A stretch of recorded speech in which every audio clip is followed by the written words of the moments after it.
how do you avoid getting overwhelmed? I'm overwhelmed talking about it. So, I mean, obviously with Pinterest, there are so many options, and you can personalize everything. You can personalize your plates and your glassware and your flatware and your napkins and your linens and your chairs and all. The list goes on and on. A lot of times, a lot of the basics are included with your catering. So, maybe a budget doesn't allow for everything, or you just feel way too overwhelmed. So maybe you go with the basics, but you accent with a really cool charger or a really cool napkin. So maybe if you're just feeling very overwhelmed and you don't want to customize everything, you kind of go with the basics and then add in a little bit of personality with one or two pieces. Maybe like a cool glass, like a colored glass that matches everything.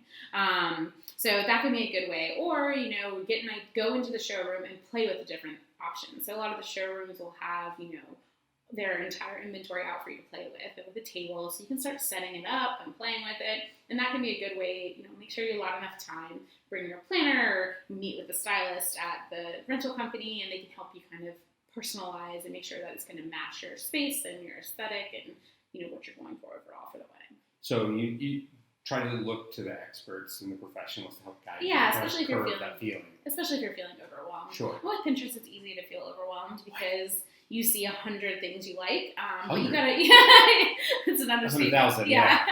But you really gotta pick, that one style that works for you on a wedding day. Okay, perfect. And then as far as kind of other rentals, things to consider, a lot of couples will want to get married outside.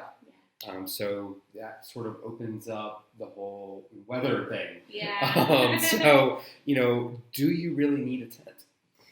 So you definitely need a tent if your plan is outside and you don't have a backup plan.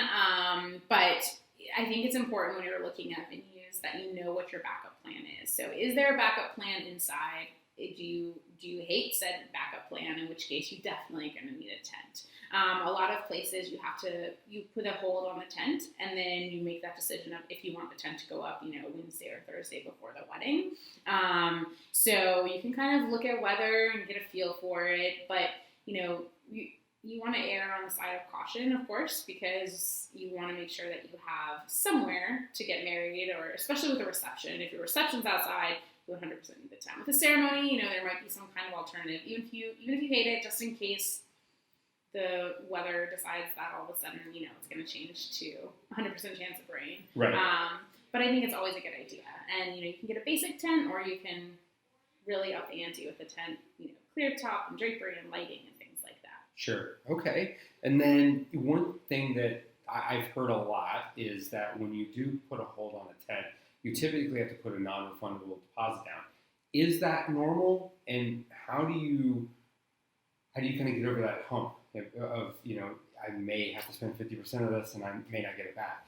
It is normal, and that's just kind of the cost of having your wedding outside. So when you're looking at venues, make sure you keep that kind of in the back of your head. If you think that a tent is going to be your backup option, you need to just go ahead and add that into the budget and just assume that money is going to be spent. Because most likely it's better to be prepared and have your guests, under something when it's pouring down rain than to not be able to get married or to have to delay everything a couple of hours.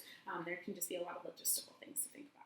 Right, and it's not that folks are just rental companies are sitting on 1,000 tents that they can just go throw because there's a hurricane or not a hurricane, but there's like a bad storm. Right. And then even the piece that people don't really think as much about when it comes to tents and the cost of them is it's not even so much just the tent, it's the labor that goes into putting those up because it's really complicated. Oh yes, so much work that goes into it. So you want to make sure, like you said, they're not sitting on a huge inventory. So if all of a sudden the weather changes, everyone else who's getting married outside that weekend is going to have the exact same thought as you. So those tents go really quickly. So by reserving it, you're making sure that you have the option to have that tent. That tent is yours. Should it be a nasty day, which hopefully it isn't. Hopefully it's not. It's always better to be prepared. Absolutely. Especially if your alternative is something that you really don't like. Yeah. So you're going to be really disappointed. Yeah, no, that makes sense.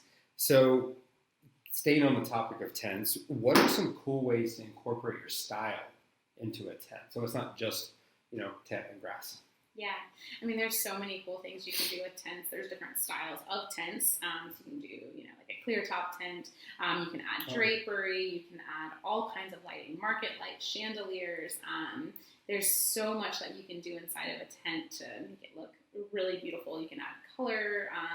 It's a really cool way to kind of customize it and create your own personal space outside. Perfect. Well, you kind of already alluded to it, but do market lights really make a difference? Not just even in the tents, but just in general. I mean, even inside. Yeah, I mean, I think all lighting makes a huge difference, actually. So market lights are really trendy and cool right now, and they look amazing inside or outside. Yeah, I know. Me too. Especially inside, they kind of bring the outside in. But all kinds of lighting can make a huge difference. Pin spotting, uplighting, you can do really cool things with lighting, and that can really transform a space. So it's definitely something worth investing in, should budget allow it. So kind of staying with that, one thing I've noticed at times with market lights is they can be really, really bright. Are there ways to kind of work around that and have them lower or higher? I mean, so all lighting, any lighting that's going to be hung like that, like chandeliers or market lights or something, I would definitely talk to your rental company and find out if they have a dimmer, because the dimmers are great. I think it's worth the investment. That way, as the lights go down, the night kind of progresses, you can dim those lights and really create that ambiance that you want for your nighttime reception.